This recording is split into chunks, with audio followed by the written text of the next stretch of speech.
রাম কৃষ্ণের বেদি তলে মোরা মিলিয়াছি এক প্রাণ। রাম কৃষ্ণের বেদি তলে মোরা মিলিয়াছি এক প্রাণ। মারায়া পুরা বিদ্যা সাদিয়া যোগিব দেব জ্ঞান। রাম কৃষ্ণের বেদি তলে মোরা মিলিয়াছি এক প্রাণ। মারায়া পুরা বিদ্যা সাদিয়া যোগিব দেব জ্ঞান। রাম কৃষ্ণের বেদি তলে মোরা মিলিয়াছি এক প্রাণ।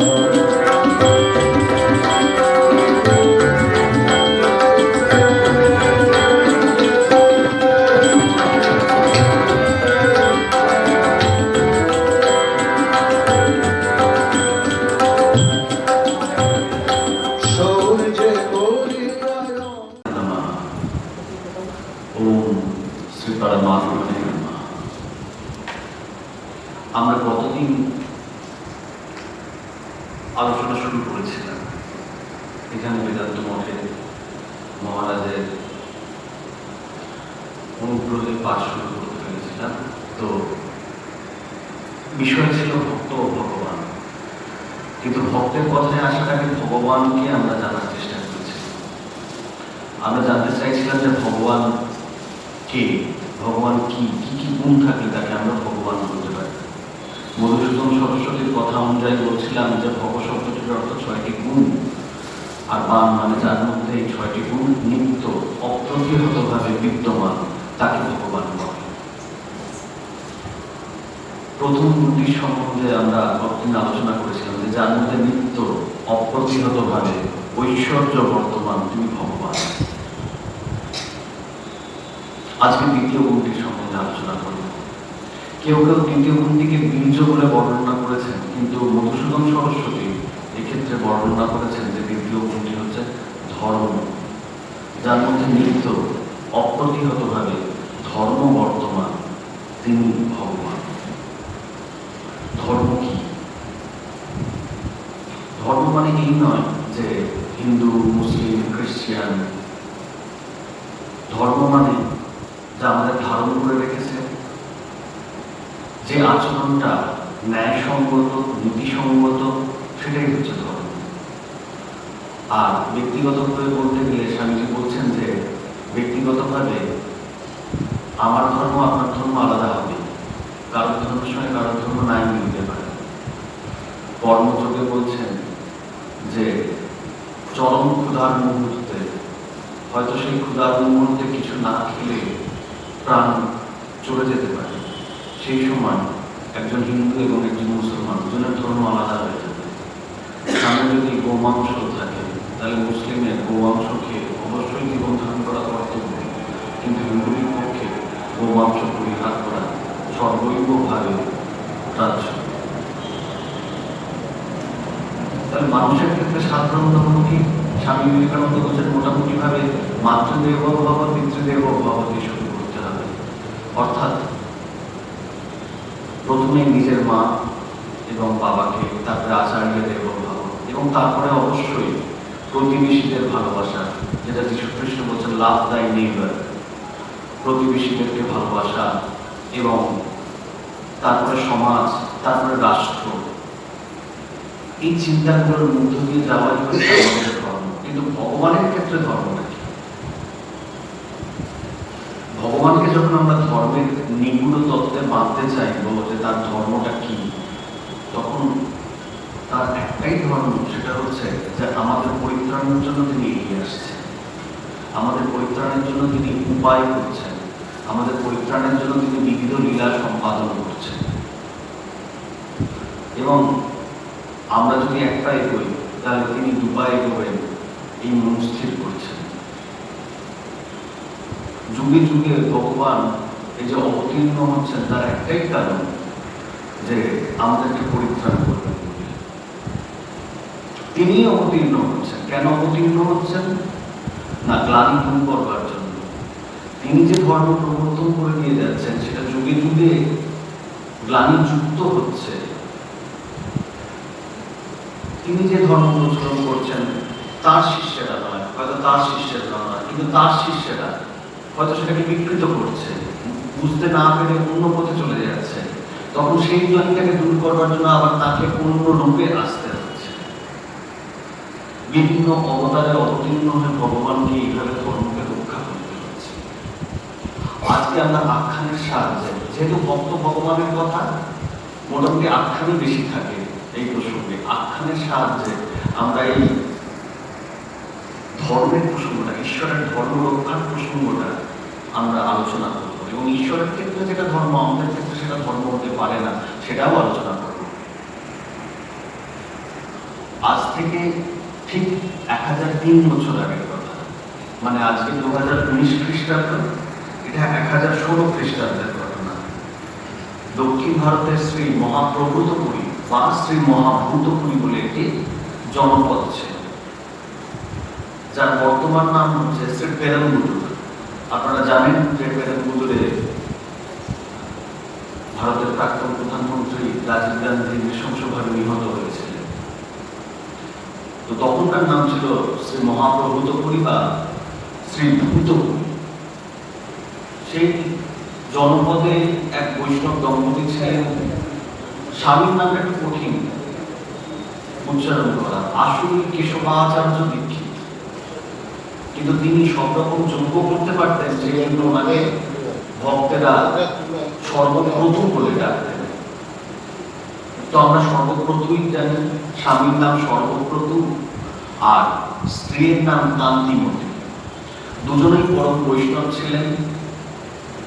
তাদের দিনের সূত্রপাত ভগবান নারায়ণের নাম স্মরণ করে হতো, প্রত্যেকটি কাজ তারা ভগবান নারায়ণের নাম স্মরণ করে করতেন, এবং দিনের অবসানও তাদের ভগবান নারায়ণের নাম স্মরণ করে হতো। সংসারে স্বাচ্ছন্দ্য ছিল, লোকজনে মানত গুনত, কখনই সব রকম যজ্ঞ করতে পারতেন, কিন্তু বেশিরভাগ আধ্যাত্মিক আখ্যানে যে অভাবটা থাকে সেটা মধ্যে সমস্যা ছিল, সেটা হচ্ছে ওর সন্তান তাদের ছিল না, পুত্র বা কন্যা কোনো কিছুই ছিল না।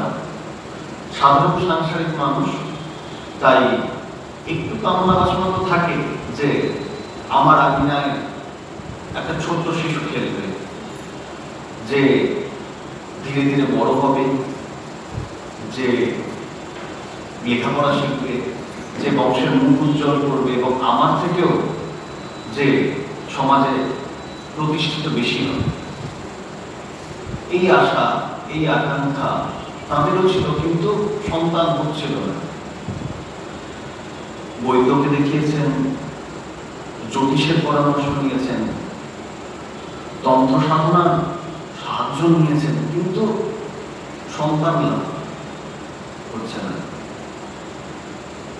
তো এই সময় সর্বপ্রথম ভাবলেন যে বৈদ্য যদি আমার সন্তানের ব্যবস্থা না করতে পারে, তাহলে একজনই আমার সন্তানের ব্যবস্থা করতে পারেন, তিনি হচ্ছেন ভবরোগ বৈদ্য, অর্থাৎ ঈশ্বর, আমার ইষ্ট।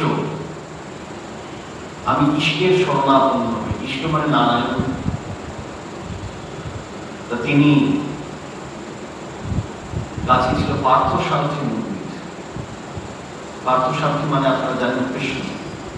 পার্থসারথী মন্দিরে এক চন্দ্রগ্রহণের দিনে স্বামী স্ত্রী দুজনে গেলেন, এবং দুজনে গিয়ে ওই পার্থসারথী মন্দিরের নিকটস্থ সরোবরে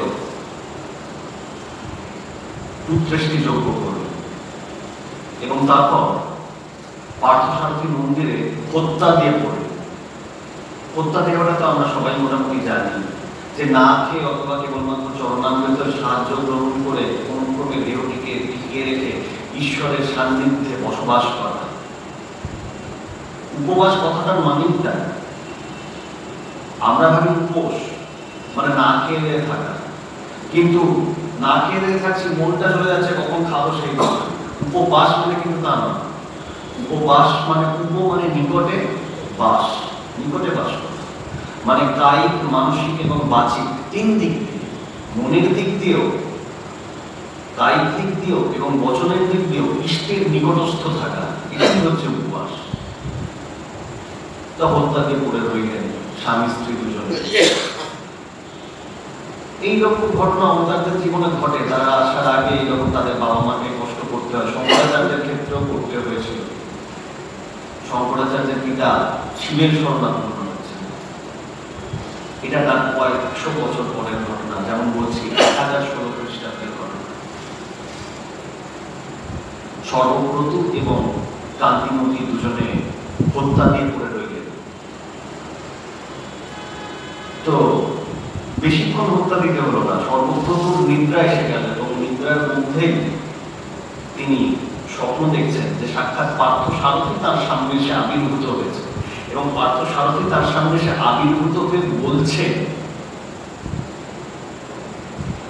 খুব সুন্দর, ভগবানের বাক্যশৈলী তো খুব সুন্দর, বলছেন আমি তোমার নিষ্ঠায় অত্যন্ত প্রসন্ন হয়েছি বৎস। তোমার যেমন একটি সন্তানের প্রয়োজন রয়েছে, আমারও তেমনি অবতার রূপে অবতীর্ণ হওয়ার প্রয়োজন দেখা দিয়েছে। তুমি চিন্তা করো না, তুমি সস্ত্রীক গৃহে প্রত্যাবর্তন করো। আজ থেকে 1 বৎসর পরে আমি তোমার গৃহে জন্মগ্রহণ করব। যেমন বলছিলাম, ধর্মে গ্লানি নিলে অবতার আসে। বুদ্ধদেব খ্রিস্টপূর্ব 6ষ্ঠ শতকে যে ধর্ম প্রবর্তন করে দিয়ে গিয়েছিলেন, তার ধর্মেও ধীরে ধীরে গ্লানি এসেছিল এবং বৌদ্ধ ধর্ম প্রায় হিন্দু ধর্মকে নিষ্পেষিত করে দিতে চাইছিল। ঠিক সেই সময় শঙ্করাচার্যের আবির্ভাব, যিনি অদ্বৈত বেদান্ত তত্ত্বকে প্রতিষ্ঠিত করবেন দক্ষিণ ভারতে কেরালার কালাডিগ্রামে। আবার তার ধর্মেও যখন গ্লানি এলো, তখন এই মানুষটিকে অবতীর্ণ হতে হচ্ছিল। এই 1016 খ্রিস্টাব্দে যার পিতাকে স্বপ্ন দিলেন, তিনি ভূমিষ্ঠ হচ্ছেন 1017 খ্রিস্টাব্দে, মানে আজ থেকে 1002 বছর আগে। দক্ষিণ ভারতে আজ থেকে 2 বছর আগে এই মহামনীষীর 1000 বছর উপলক্ষে বিরাট উৎসব হয়। বালক জন্মগ্রহণ 1017 খ্রিস্টাব্দে। দক্ষিণ ভারতের নিয়ম হচ্ছে মামারা নামকরণ করে, মাতুলেরা নামকরণ করে। তো যে বালক জন্মগ্রহণ করলেন তার মাতুল ছিলেন বিশিষ্ট বৈষ্ণব সন্ন্যাসী শৈলপূর্ণ, বিশিষ্ট বৈষ্ণব সাধক এবং বিশিষ্টাদ্বৈতবাদী সাধক জামনাচার্যের শিষ্য শৈলপূর্ণ। তিনি তার ভাবনাকে দেখতে এলেন এবং ভাবনাকে দেখতে এসে অবাক হয়ে দেখলেন যে শাস্ত্রে লেখা রয়েছে যে ভগবান অনন্ত না বা শেষ না, মানে যার উপরে কৃষ্ণ সাহিত্য থাকেন, ভগবান বিষ্ণু সাহিত্য থাকেন, সেই অনন্ত না কলিযুগে অবতীর্ণ হবে এবং শাস্ত্রে তার দৈহিক লক্ষণের কথা বলা রয়েছে। সেই দৈহিক লক্ষণগুলো এই বালকের দৈহিক লক্ষণের সঙ্গে হুবহু মিলে যাচ্ছে। কিন্তু মহাপুরুষ ছাড়া যা হয় না, এই ভবিষ্যতে মহাপুরুষ হবে। তো বালকের কি নাম রাখা যায়? না এই বালকই ত্রেতা যুগে লক্ষণ রূপে অবতীর্ণ হয়েছিলেন, অনন্তনাগের অবতার। দাপরে তিনি বলভদ্র রূপে অবতীর্ণ হয়েছিলেন। কি নাম রাখা যায়? শৈলপূর্ণ নাম রাখলেন লক্ষণ। এই লক্ষণ অবতার পুরুষদের মতোই ধীরে ধীরে তার মেধায়, তার নিষ্ঠায়, তার প্রতিষ্ঠায় ধীরে ধীরে বড় হতে লাগলেন এবং তার মেধা এমন পর্যায়ে পৌঁছল, তার বৈষ্ণব নিষ্ঠা এমন পর্যায়ে পৌঁছল যে তার নিজের গুরু তার শিষ্য হয়ে গেল। তার গুরুর নাম ছিল যাদব প্রকাশ, যে যাদব প্রকাশ ছিলেন চরম অদ্বৈতবাদী। ভক্তিবাদী ছিলেন না, অদ্বৈতবাদী ছিলেন। এমনকি অদ্বৈতবাদের বিরোধিতা করছেন বলে লক্ষণকে প্রাণনাশেরও চেষ্টা করেছিলেন। সেই যাদব প্রকাশই একদিন এই লক্ষণের শিষ্যত্ব গ্রহণ করল। তবে তখন আর লক্ষণের লক্ষণ নাম ছিল না। লক্ষণের হয়ে বিশিষ্ট সাধক কাঞ্চীর বরদরাজ মন্দিরে ভগবান বরদরাজকে, মানে নারায়ণকে প্রার্থনা জানাতে গিয়েছিলেন যে লক্ষণ বলছে যে তার একজন গুরুর প্রয়োজন, কে তার গুরু হবে। তখন বরদরাজ বললেন, রামানুজ লক্ষণকে বলো যে মহাপূর্ণের দ্বারা সে দীক্ষিত হবে। এই যে কথাটি উচ্চারিত হলো, রামানুজ লক্ষণকে বলো, তো সেই থেকে বরদরাজের দেওয়ার নাম রামানুজ নাম হয়ে গেল লক্ষণ। বিশিষ্টাদ্বৈতবাদের অন্যতম শ্রেষ্ঠ প্রবক্তা রামানুজ। আমরা তার জীবন নিয়ে আজকে এই ধর্ম সম্পর্কে আলোচনায় আসছি। রামানুজ বিশিষ্ট ভক্তিবাদী এবং তার মেধা, তার সংস্কৃত রুচিসম্মত জীবনযাপন এবং তার গভীর ভক্তির বলে দক্ষিণ ভারতের সমগ্র বৈষ্ণব সমাজের নেতা হয়ে উঠেছিলেন খুব কম বয়সে। কিন্তু নেতা হলেও তিনি কিন্তু ছিলেন বিনম্র, সৌজন্যবোধ তার ছিল, এবং তখনও কিন্তু তিনি গুরুকরণ করে চলেছিলেন। অর্থাৎ বৈষ্ণব নেতা হয়েও তখনও কিন্তু তিনি শিক্ষা গ্রহণ করে চলেছিলেন। শ্রীরামকৃষ্ণদেব অবতার রূপে প্রতিষ্ঠিত, ভৈরবী ব্রাহ্মণী অবতার রূপে তাকে প্রমাণ করেছে, কিন্তু তারপরেও তিনি ভৈরবী ব্রাহ্মণীর কাছ থেকে তন্ত্র শিক্ষা করেছেন, তোতাপুরীর কাছে অদ্বৈত বেদান্ত শিক্ষা করেছেন, গোবিন্দ রায়ের কাছ থেকে ইসলাম ধর্ম গ্রহণ করেছেন। কেন? না, লোকশিক্ষার জন্য। তারাই সবই জানেন, কিন্তু লোকশিক্ষার জন্য, লোকমর্যাদা স্থাপনের জন্য তাকে এই শিক্ষাগুলি পড়তে হয়েছে। ঠিক তেমনি রামানুজ জানেন না এমন কিছু নেই, কিন্তু তিনি তবু শিক্ষা গ্রহণ করেছেন। কার কাছে? ওই বরদরাজ নারায়ণ যে বলে দিয়েছেন মহাপূর্ণের কাছে, মহাপূর্ণের কাছ থেকে তিনি শিক্ষা গ্রহণ করেছেন। এবং মহাপূর্ণ এই রামানুজের মেধা এবং তার অধ্যবসায় থেকে অত্যন্ত সন্তুষ্ট। খুব কম দিনেই বৈষ্ণব শাস্ত্র শেষ হয়ে গেল। তখন আমাদের মহাপূর্ণ রামানুজকে বলছেন যে, দেখো বৎস, এই পৃথিবীতে একটি গুচ্ছ বৈষ্ণব মন্ত্র আছে, যে মন্ত্র এই পৃথিবীতে মাত্র একজন ব্যক্তি জানে, যে মন্ত্র নিষ্ঠা করে 3 বার উচ্চারণ করলে মানুষের বৈকুণ্ঠ লাভ সুনিশ্চিত। আমি চাই তুমিও সেই মন্ত্র অবগত হও, স্বরহস্য সেই মন্ত্র অবগত হও। তুমি সেই মহাপুরুষের কাছে যাও এবং গিয়ে সেই মন্ত্রটি উদ্ধার করো। রামানুজ বলছেন, কার কাছে যেতে হবে আমাকে? তো মহাপূর্ণ বলছেন, আমারই গুরু ভাই, তার নাম গোষ্ঠীপূর্ণ। তিনি পাশে গোষ্ঠীপুর নামে এক নগরীতে থাকেন। এই গোষ্ঠীপূর্ণ এই মহামন্ত্রটি জানেন, বৈষ্ণব মহামন্ত্রটি জানেন, যেটি 3 বার নিষ্ঠা করে উচ্চারণ করলে বৈকুণ্ঠ লাভ সুনিশ্চিত। রামানুজ শুনেই তো অত্যন্ত উৎসাহিত হলেন যে এইরকম বৈষ্ণব মন্ত্র রয়েছে যা 3 বার উচ্চারণ করলে বৈকুণ্ঠ লাভ সুনিশ্চিত। তিনি তখনই বলছেন যে, গুরুদেব আজ্ঞা করুন, আমি যাই তার কাছে। বলে রামানুজ তার 2 শিষ্য সহ, 2 শিষ্যের নাম ছিল দাশরথী আর কুরেশ, 2 শিষ্য সহ গোষ্ঠীপুরে গেলেন। সেখানে গিয়ে জিজ্ঞাসা করলেন যে গোষ্ঠীপূর্ণ মহাশয় কোথায় থাকে? সবাই দেখিয়ে দিচ্ছেন। বিখ্যাত মানুষ ছিলেন তো, যার কাছে একটা গুপ্ত মন্ত্র রয়েছে, যে মন্ত্র 3 বার নিষ্ঠা করে উচ্চারণ করলে বৈকুণ্ঠ লাভ সুনিশ্চিত। তো সবাই জানেন যে গোষ্ঠীপূর্ণ কোথায় থাকেন। সবাই বলছে ওই যে ওনার বাড়ি, ওনার বাড়ি।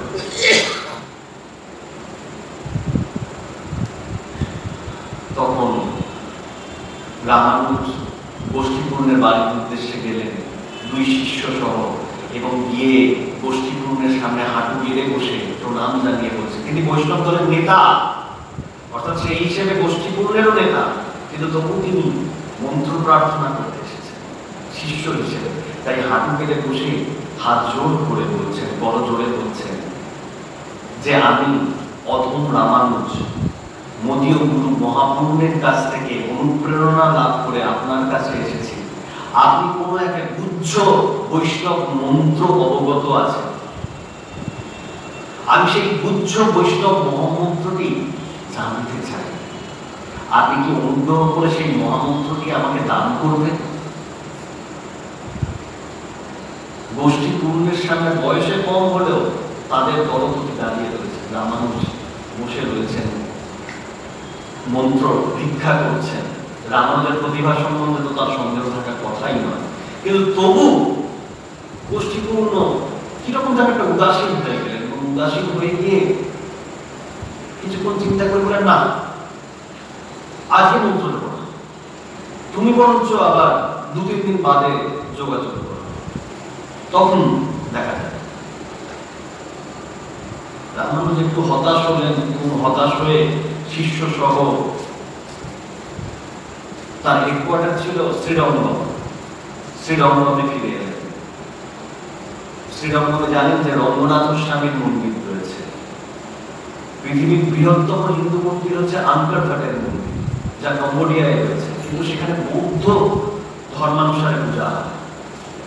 আর এই রঙ্গনাথ স্বামীর মন্দির হচ্ছে পৃথিবীর বৃহত্তম হিন্দু মন্দির, যেখানে হিন্দু আচার রীতিনীতি সহ পূজা। সেই রঙ্গনাথ স্বামী মন্দিরের কাছেই ছিল এই রামানুজের হেডকোয়ার্টার। তো সেখানে ফিরে আসছেন, তার মঠে ফিরে আসছেন, একটু মনটা খারাপ। আমি দীক্ষা নিতে গেলেন, গুরুদেব দীক্ষা না দিলে ফিরে যেরকম হয়, মনে হচ্ছে যে আমার মধ্যে কি কোনো ত্রুটি ছিল, আমার মধ্যে কি কোনো অসুচি ছিল। যাই হোক, অবসন্ন মনে 2-3 দিন অবস্থান করে তিনি আবার গেলেন গোষ্ঠী পূর্ণের কাছে। প্রভু, আজ কি তবে আপনি আমাকে মন্ত্রটি দেবেন? গোষ্ঠী পূর্ণ আবার উদাসীন ভাবে বলে, না আজ নয়, তুমি আবার 2-3 দিন বাদে এসো, তখন দেখা যাবে। রামানুজ হতাশ হয়ে শ্রীরঙ্গমে ফিরে আসছে। ইতিমধ্যে একটা ঘটনা ঘটছে, শ্রীরঙ্গমে মাঝে মাঝে উৎসব হয়, শ্রীরঙ্গনাথ স্বামীর উৎসব হয়। সেই শ্রীরঙ্গনাথ স্বামীর উৎসব উপলক্ষে গোষ্ঠীপূর্ণ একদিন, মানে যিনি এই বৈষ্ণব মন্ত্রের একমাত্র জ্ঞাতা, তিনি একদিন শ্রীরঙ্গমে এলেন এবং রঙ্গনাথ স্বামীকে উৎসবে যোগদান করলেন। সেই সময় রঙ্গনাথ স্বামী তার এক ভক্তের দেহে আবিষ্ট হলেন, মানে আমরা একটু ভর একটি ভক্তের দেহে আবিষ্ট হলেন, এবং আবিষ্ট হয়ে ওই গোষ্ঠীপূর্ণকে উদ্দেশ্য করে বলছেন যে, হে গোষ্ঠীপূর্ণ, তুমি ওই মহামন্ত্রটি রামানুজকে প্রদান করছো না কেন? সে বারবার তোমার কাছে যাচ্ছে আর প্রত্যাখ্যাত হচ্ছে। তখন গোষ্ঠীপূর্ণ বলছেন যে, প্রভু, আপনারই জন্য তো আমি মন্ত্র দিচ্ছি না, আপনি তো শাস্ত্রে বলে পাঠিয়েছেন যে কলিযুগে তপস্যা না করলে চিত্ত শুদ্ধি হয় না, আর চিত্ত শুদ্ধ না হলে মন্ত্র ধারণ ক্ষমতা থাকে না। আমার মনে হয়েছে রামানুজ যথেষ্ট তপস্যা করেনি, তার অত্যন্ত কম বয়স।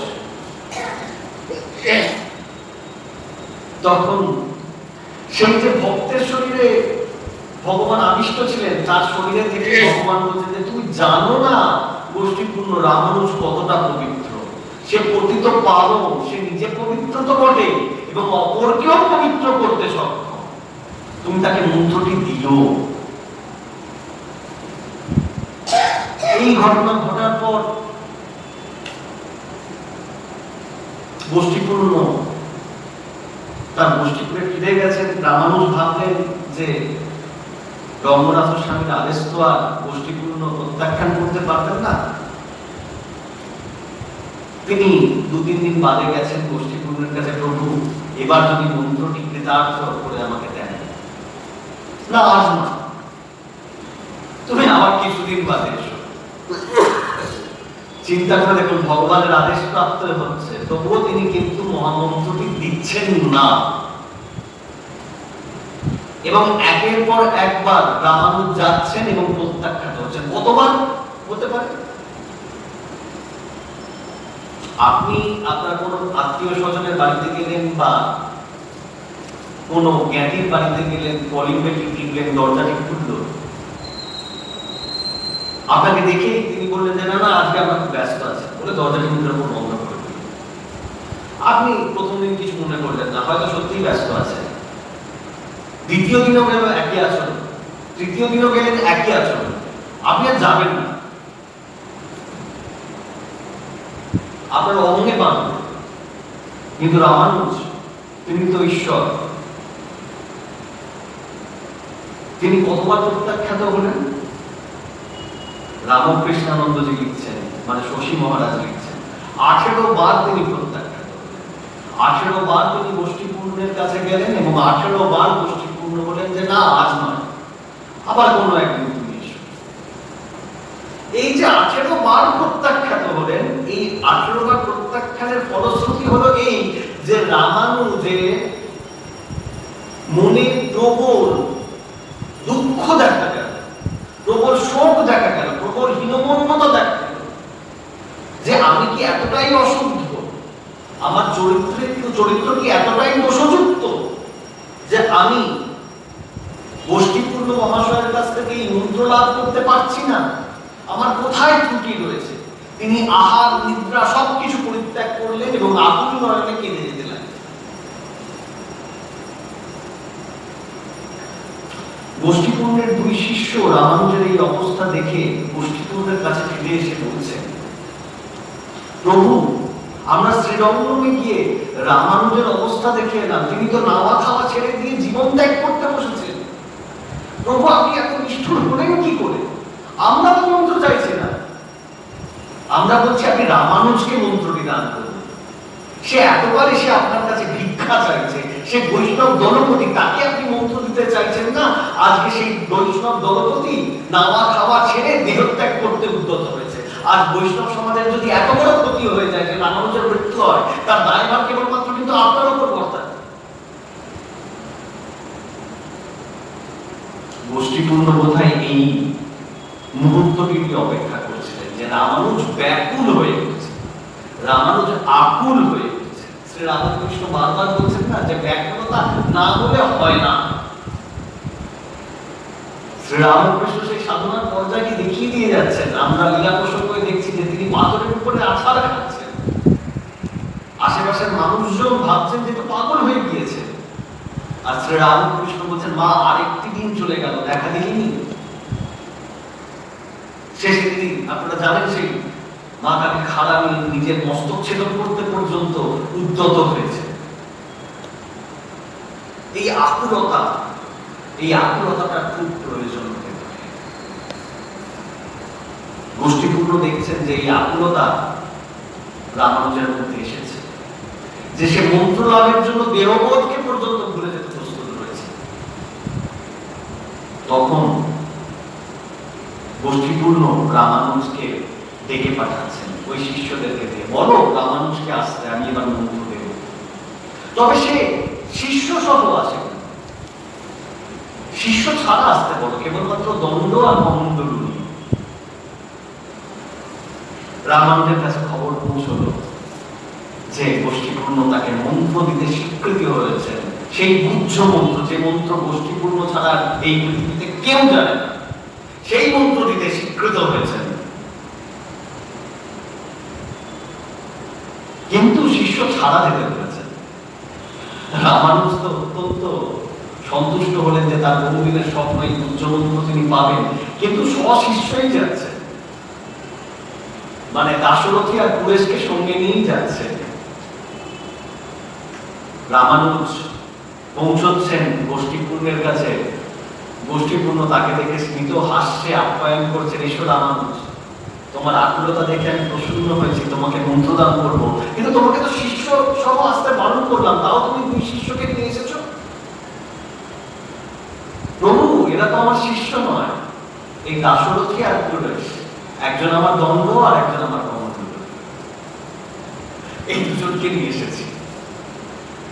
বলে বেশ বেশ, তা হতে পারে, কিন্তু তবু এরা দুজন বাইরেই থাকুক, কারণ এই মন্ত্র শ্রবণ করার অধিকার ওদের নেই। তুমি ভিতরে এসো, তোমাকে এই মন্ত্রটি আমি প্রদান করব।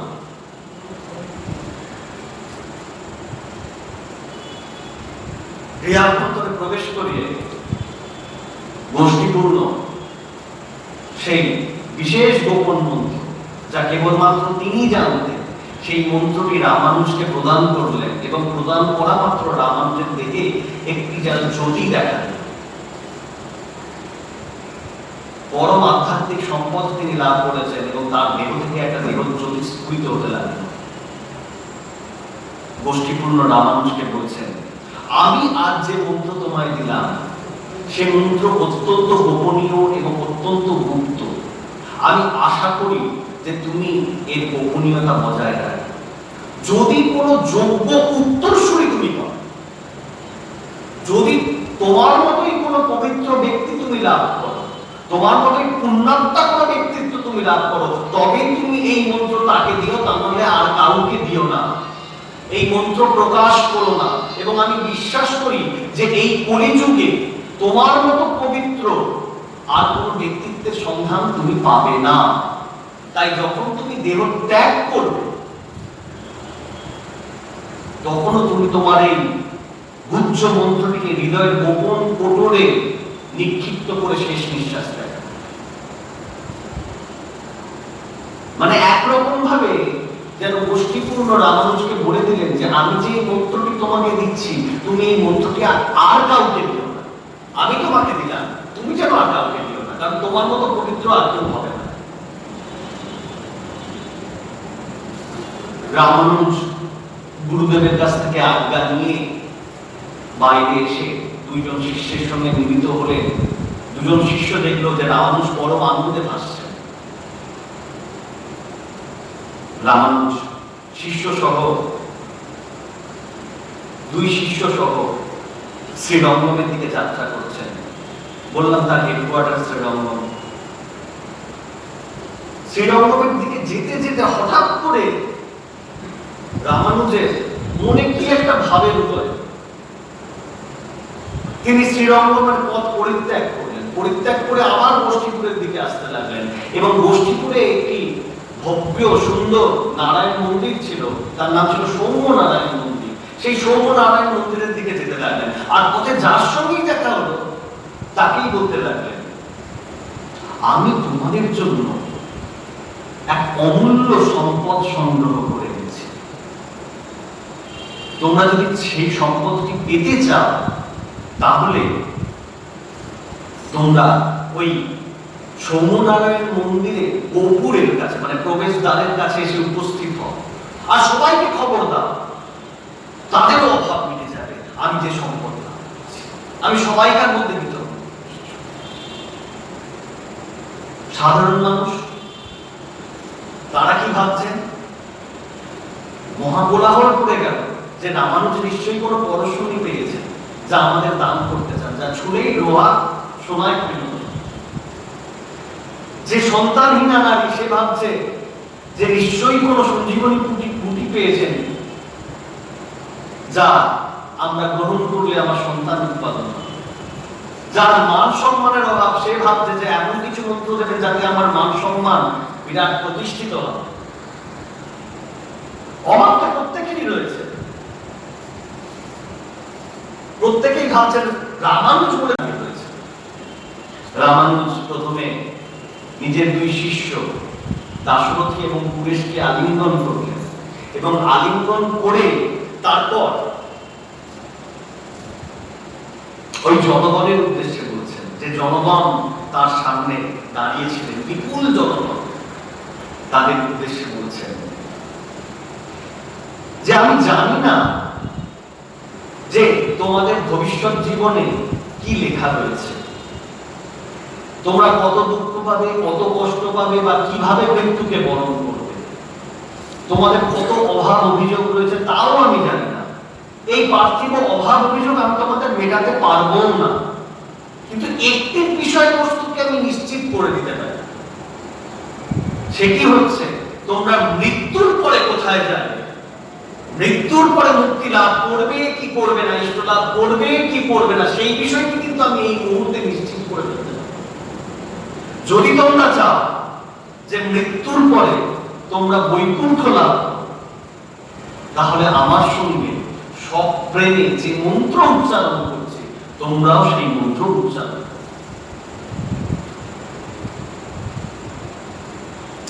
চিন্তা করুন, গোষ্ঠীপূর্ণের কাছ থেকে যখন রামানুজ মন্ত্রটি পেয়েছিলেন তখন শর্ত ছিল যে তিনি কাউকে এই মন্ত্র দেবেন না,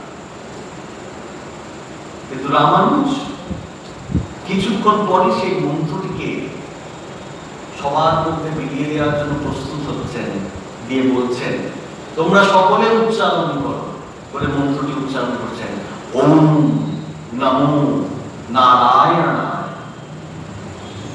সমগ্র ভক্ত জনগণ সমস্বরে উচ্চারণ করছেন, ওম নমো নারায়ণায়। রামানুজ দ্বিতীয়বারের জন্য উচ্চারণ করছেন, ওম নমো নারায়ণায়।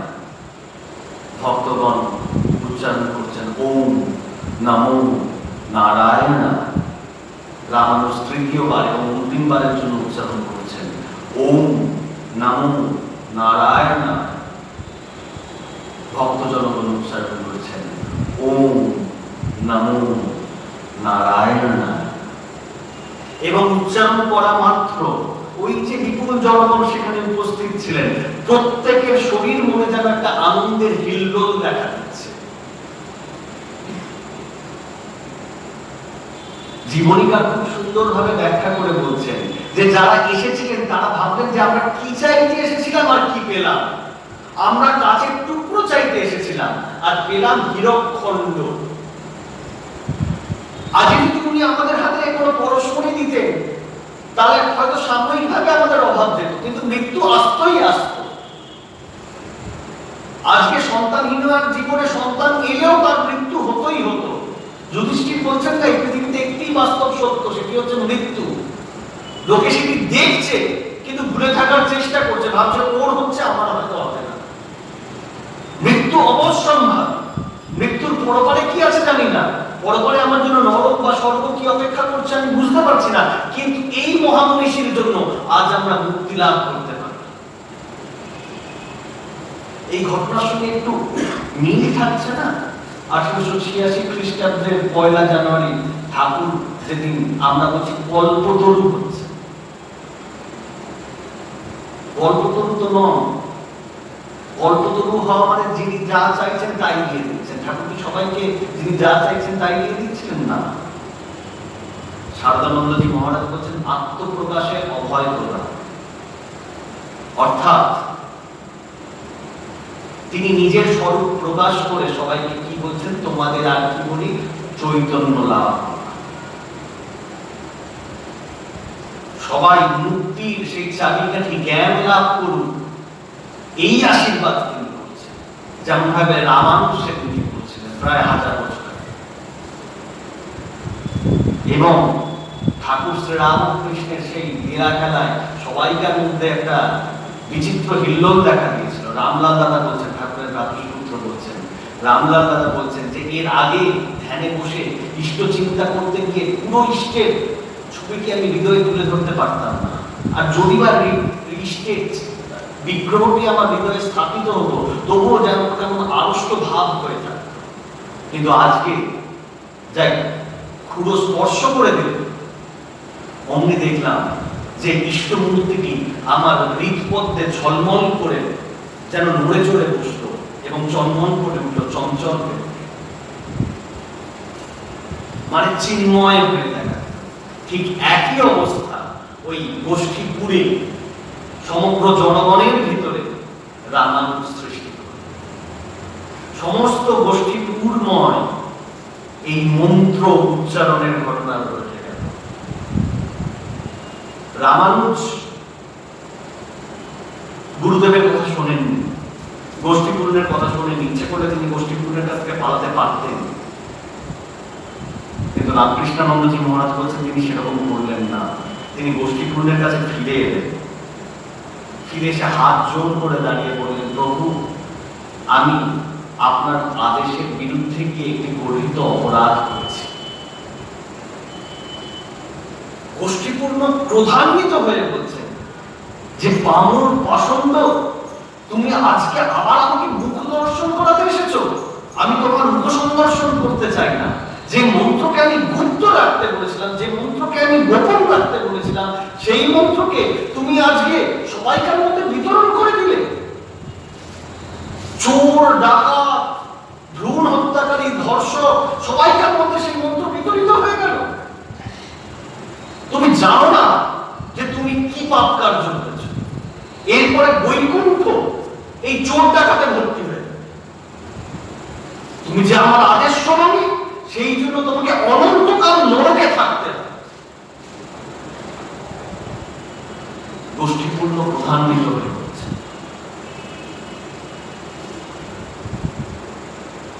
রামানুজ বিন্দুমাত্র অস্বস্তি ছাড়া পরম বিনীতভাবে গুরুদেবের সামনে বলছেন, প্রভু আপনার ইচ্ছাই যেন পূর্ণ হয়, অনন্ত নরক লাভই যেন হয়। কিন্তু তবুও আমি দেখছি লাভের খাতাটা ক্ষতির খাতার থেকে বেশি ভারী হয়ে গেল, লাভের পাল্লাটা ক্ষতির পাল্লার থেকে বেশি ভারী হয়ে গেল। এই কথাটি গোষ্ঠীপূর্ণ বুঝতে পারলেন না। গোষ্ঠীপূর্ণ না বুঝতে পেরে বলছেন, পামর আমি তোমাকে শাপ দিচ্ছি, তুমি তাতেও বলছো যে লাভ তোমার বেশি হলো, ক্ষতির পরিমাণ কমে গেল, কি হিসাবে তুমি এ কথা বলছো? তখন রামানুজ বলছেন, প্রভু আমার মতো একজন তুচ্ছ মানবের অনন্তকাল নরক যাপনের বিনিময় এই লক্ষ লক্ষ মানুষ যদি বৈকুণ্ঠ লাভ করে, তাহলে আপনি হিসাব করে বলুন যে লাভের পাল্লা ভারী হলো না ক্ষতির পাল্লা ভারী।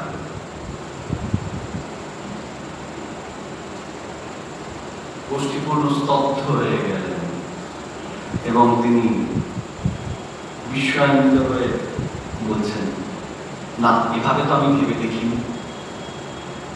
না, তুমি মহান উদারতার পরিচয় দিয়েছ, এভাবে আমি ভেবে দেখিনি।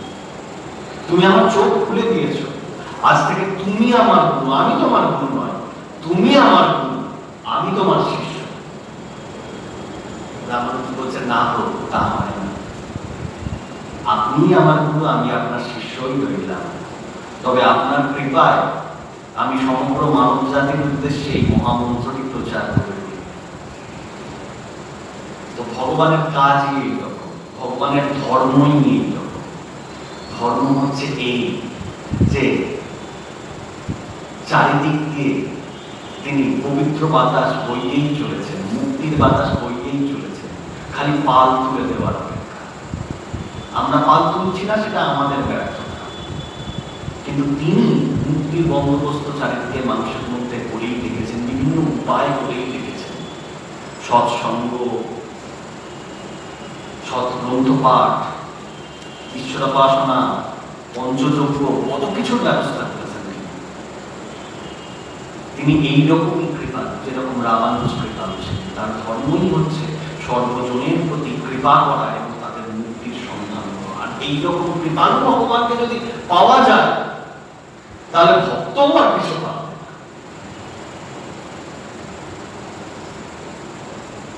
এই ঘটনার কথা মনে পড়ছে,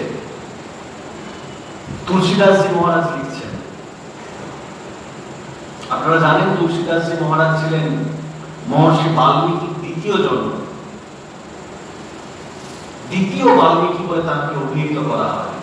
বাল্মীকি যেমন রামায়ণ লিখে গিয়েছেন সংস্কৃত ভাষায়, ঠিক একই রকম ভাবে আবাদি হিন্দিতে তুলসীদাসজি মহারাজ আমাদের সাধারণ মানুষের জন্য সাধারণ ভাষায়, সংস্কৃত নয়, সাধারণ দেহাতি ভাষায় একটি রামায়ণ লিখেছেন, রামচরিতমানস।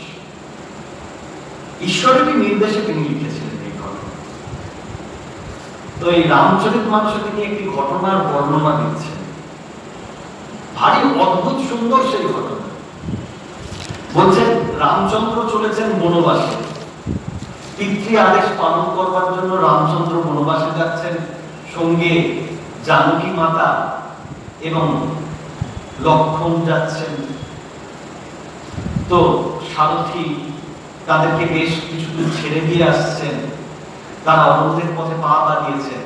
রামচন্দ্রের মিত্র গুহক চন্দাল খবর পেলেন যে রামচন্দ্র আসছেন তার রাজ্যে বনবাসী হয়ে। গুহক চন্দাল তো ছুটতে ছুটতে চলে আসছেন। গুহক চন্দাল বলছেন যে প্রভু, আপনাকে এই বনবাসী হয়ে যথাযথভাবে হয়ে দেখবো, নিরাভরণ অবস্থায় দেখবো, তো আমি স্বপ্নেও ভাবতে পারি না। প্রভু, এই রাজ্য আপনার, এই সিংহাসন আপনার, আপনি এই রাজ্যের সিংহাসনে বসুন, আমি আপনার প্রজা হিসেবে আপনাকে সেবা করছি, আপনি বনবাসী হবেন না। রামচন্দ্র বলছেন তা হয় না, পিতৃসত্য, আমাকে বনবাসী তো হতেই হবে, আমি তোমার মহলে যেতে পারবো না। তাহলে আমি আপনার কি সেবা করতে পারি? তা তুমি এই সেবা করতে পারো যে তুমি আজকের রাত্রিটুকু এই নদী তীরে আমার বনবাসের ব্যবস্থা করে দাও। আজকের রাত্রিটুকু আমি বনবাসে কাটাতে চাই, কাল সকালবেলা আমি অন্যত্র গমন করব। বেশ তো, রামচন্দ্র দশরথের পুত্র, যিনি পালঙ্কে শুয়ে অভ্যস্ত, তিনি আজকে খোলা আকাশের নিচে ধূলিধূসর ধরণীতে তরুগুরুমের উপর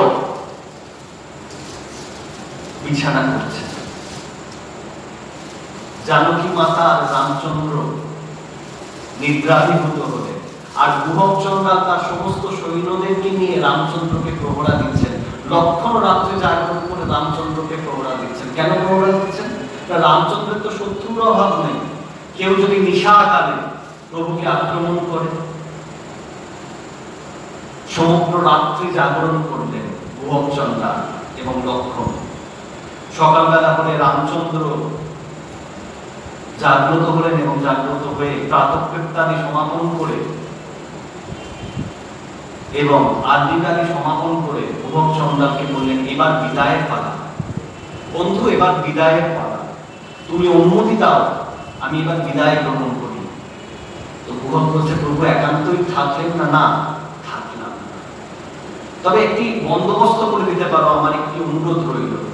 এই নদীটি পারাপার একটি উপযুক্ত মাঝির যদি বন্দোবস্ত করে দাও, একটি উপযুক্ত কান্ডারের যদি বন্দোবস্ত করে দাও, যে এই নদীটি পারাপার করিয়ে দেবে।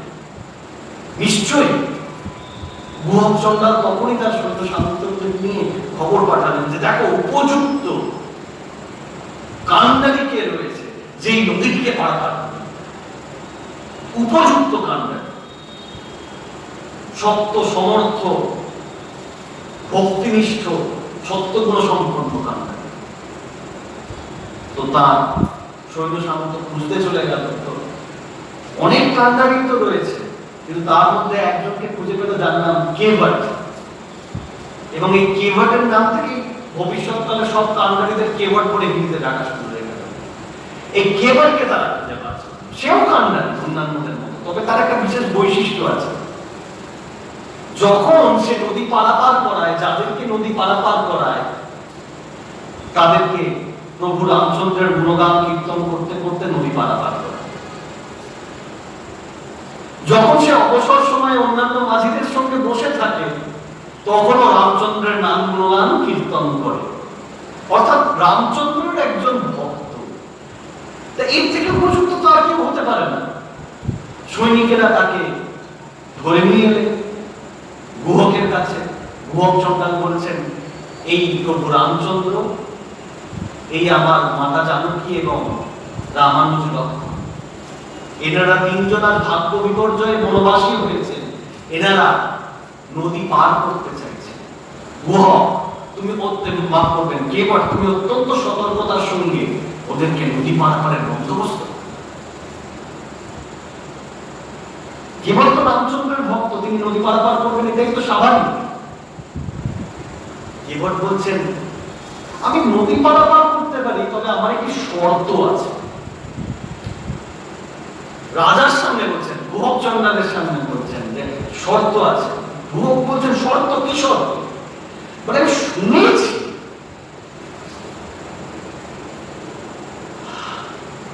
কেবল বলছেন, আমি শুনেছি যে এই রামচন্দ্রের পায়ের ধুলা নাকি তার মধ্যে একটা ঐন্দ্রজালিক শক্তি রয়েছে।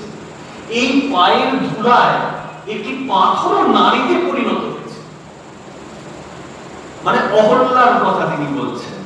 যদিও বাল্মীকি কিন্তু পাথর থেকে নারী হওয়ার কথা বলেননি, তুলসীদাস এবং কৃত্তিবাস দুজনে পাথর থেকে নারী হওয়ার কথা বলেছেন। বাল্মীকি বলেছিলেন অহল্যা অতি সূক্ষ্ম অন্যায় হয়ে অবস্থান করছিলেন, যেটি রামচন্দ্রই একমাত্র দর্শন করতে পেরেছিলেন, এবং তার দর্শনে অহল্যা সেই অবস্থা থেকে পূর্ণ নারী রূপ পান। কিন্তু তুলসীদাসজি এবং কৃত্তিবাসজি বলছেন যে না, অহল্যা প্রস্তরেই পরিণত হয়েছিলেন।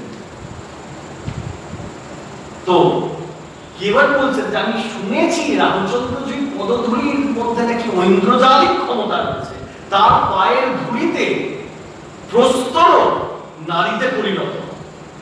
তো আমার এই নৌকাটি কত ছোট ছোট টুকরো কাঠ দিয়ে তৈরি, উনি যদি ধুলো পায়ে নৌকায় ওঠেন তাহলে এক একটি টুকরো এক একটি নারীতে পরিণত। আমি এত নারীকে নিয়ে থাকবো কোথায়? আমি এত নারীকে নিয়ে যদি বাড়িতে যাই, আমার স্ত্রী আমাকে বাড়ি থেকে বের করে দেবে। সবাই বুঝলেন যেটা পরিহাসের সুরে বলছে। কেবল বলছেন তাই রামচন্দ্রকে যদি নদী পারাপার করতে হয় তাহলে তাকে পা ধুয়ে নদী পারাপার করতে হয়। রামচন্দ্র বুঝলেন যে এতক্ষণই তার একটি উদ্দেশ্য, যে প্রভুর প্রাণ প্রক্ষালন করে দেবেন আমাদের কেবল প্রাণ, এটা মনোগত বাঞ্ছা। প্রভু বললেন বেশ তাই হোক, আমি পায়ের ধুলি তোমার দ্বারা ধৌত করে তবেই তোমার নৌকায় আরোহণ করি। কেবল একটি হাতে পা নিতেন প্রভুর, আরেকটি হাত দিয়ে মার্জনা করতে লাগলেন। প্রভু দুটি পাকে সম্পূর্ণ ধূলিমুক্ত করলেন। তার এতদিনের স্বাদ, যে পাদপদ্মে আশ্রয় নেওয়ার জন্য মুনি ঋষিরা শত শত জন্ম অতিবাহিত করেন, সেই পাদপদ্মকে আজকে তিনি ধারণ করেছেন। সেই কেবলের হাতের উপরে ভর দিয়ে শ্রী রামচন্দ্র নৌকায় উঠলেন। তার তো ভাগ্যই খুলে গেল। তারপর জানকী দেবী নৌকায় উঠলেন, তারপরে লক্ষ্মণ নৌকায় উঠলেন। উঠে তারা নদী পারাপার করছেন। কেবল তো নদী পারাপার করবার সময় সামনে শ্রী রামচন্দ্র বসে রামচন্দ্রের গুণগানে মত্ত হয়ে পড়েছেন। গান গাইতে গাইতে নদী পারাপার করে দিচ্ছেন। নদী পারাপার হলো রামচন্দ্র, মাতা জানকী এবং লক্ষ্মণ পরপারে নামলেন দিয়ে। মাতা জানকী অত্যন্ত প্রসন্ন, কারণ তার স্বামীর গুণগান কীর্তন হয়েছে। কেবল এত সুন্দরভাবে তার স্বামীর গুণগান কীর্তন করেছেন। মহল ছেড়ে আসবার সময় তিনি বিশেষ কিছু নিয়ে আসেননি, একটি মাত্র অলংকার ছিল তার কাছে। সেই অলংকারটি তিনি খুলে রামচন্দ্রকে দিয়ে বলছেন, কেবলকে দিন পারানি। এই যে নদী পার করে দিল, তার তো একটা পারিশ্রমিক রয়েছে, পারানি করি। তো রামচন্দ্র সেই বহু মূল্যবান অলংকারটি, সাক্ষাৎ সীতার অলংকার, মানে মহালক্ষ্মীর অঙ্গ থেকে নিষ্কাশিত অলংকার, সেটি তিনি দিচ্ছেন কেবল দিয়ে বলছেন, কেবল এটি তুমি রাখো। এটি কেন প্রভু? না, এটি পারানি করি, তুমি যে আমাদেরকে নদী পার করে দিলে তার জন্য। কেবল বললেন, মাফ করবেন প্রভু, আমি তো এত ক্ষুদ্র দাম নিতে পারবো না। এর থেকে তো আমার কাছে আর কিছু বেশি নেই, আমি তো আজকে বনবাসী। না, আপনাকে তো কিছু দিতেও হবে না, কারণ সমপেশাভুক্ত মানুষ কখনো সমপেশাভুক্ত মানুষের কাছ থেকে পারিশ্রমিক নেয় না। মানে তুমি কি বলতে চাইছো? মানে বলতে চাইছি যে একজন মুচি কখনো আরেকজন মুচির জুতো সেলাই করে দিয়ে তার পারিশ্রমিক নেয় না। একজন ক্ষৌরকার, মানে নাপিত কখনো আরেকজন ক্ষৌরকারের চুল কেটে দিয়ে কখনো পারিশ্রমিক নেয় না। আমিও তেমনি কান্ডারি হয়ে আপনার কাছ থেকে পারিশ্রমিক নিতে পারি। রামচন্দ্র বলছেন, তোমার এত বড় স্পর্ধা যে আমাকে তোমার সমপেশাভুক্ত বলে মনে করছো। আজকে ভাগ্য বিপর্যয়ে আমি রাজ্যচ্যুত হয়েছি, কারণ আমি ক্ষত্রিয়, আমি যুবরাজ, আমি ঐশ্বর্যবান, আর তুমি কান্ডারি। আমরা সমপেশাভুক্ত হলাম কি করে? তখন কেবল বলছেন, প্রভু বুঝলেন না, আমিও যেমন নদী পারাপার করাই, আপনিও তেমন ভবনদী পারাপার করেন। একান্তই যদি আমাকে পারিশ্রমিক দিতে চান, একান্তই যদি পারানিক পুরী দিতে চান, তাহলে আজকে পারানিক পুরীটি তুলে রাখুন প্রভু। যখন আমি শেষ নিঃশ্বাস ত্যাগ করব, যখন আমি দেহ ত্যাগ করে পরলোকে গমন করব, সেদিনকে আজ আমি আপনাকে যেমন এই খেয়া পারাপার করিয়ে দিলাম, নদী পারাপার করিয়ে দিলাম, সেদিন আপনি স্বয়ং নিজে উপস্থিত থেকে আমাকে ভবনদী পারাপার করিয়ে দেবেন, নিজে হাতে ধরে নিজে আমার কান্ডারি হয়ে ওপারে আপনার লোকে নিয়ে চলে যাবেন এবং আমাকে মুক্তি দেবেন। প্রকৃত ভক্তি আর প্রকৃত নিষ্ঠা এক পরম উদাহরণ। অলঙ্কার প্রত্যাখ্যান করছেন কিসের জন্য? না প্রভুর ভক্তির জন্য, মুক্তির জন্য। প্রভু যদি শেষের সেদিনে এসে তাকে হাত ধরে ওখানে নিয়ে চলে যান। এই হচ্ছে ধর্ম, যে আমি তোমাকে চাই, আমি তোমাকে ছাড়া আর কিছু চাই না, আর সব কিছুই কেবলমাত্র তোমার দিক থেকে আমাকে ভ্রান্ত করছে। তোমার ভুবন মোহিনী মায়ায় আমাকে মুগ্ধ না করে তুমি তোমার পথে চলা, তোমার সঙ্গে দেখা করা আমার ব্যবস্থা করে দাও, আমি যেন মুক্তি লাভ করি।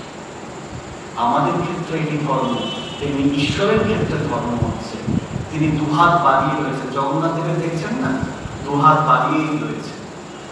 আমরা তাকে আলিঙ্গনাবদ্ধ করবো বলে, কিন্তু আমরা যাচ্ছি না তার কাছে, তাকে আলিঙ্গন করছি। দোষটা আমাদের। ভগবানের ধর্ম, তিনি মুক্তির বাতাস বইয়েই যাচ্ছে, খালি পাল তোলাটা আমাদের অপেক্ষা। তো সেই পাল যেন আমরা তুলতে পারি, আমরা যেন ভগবান লাভ করতে পারি, এই আশা সহ আজকের পাঠের এখানে বিশ্রাম দিচ্ছি।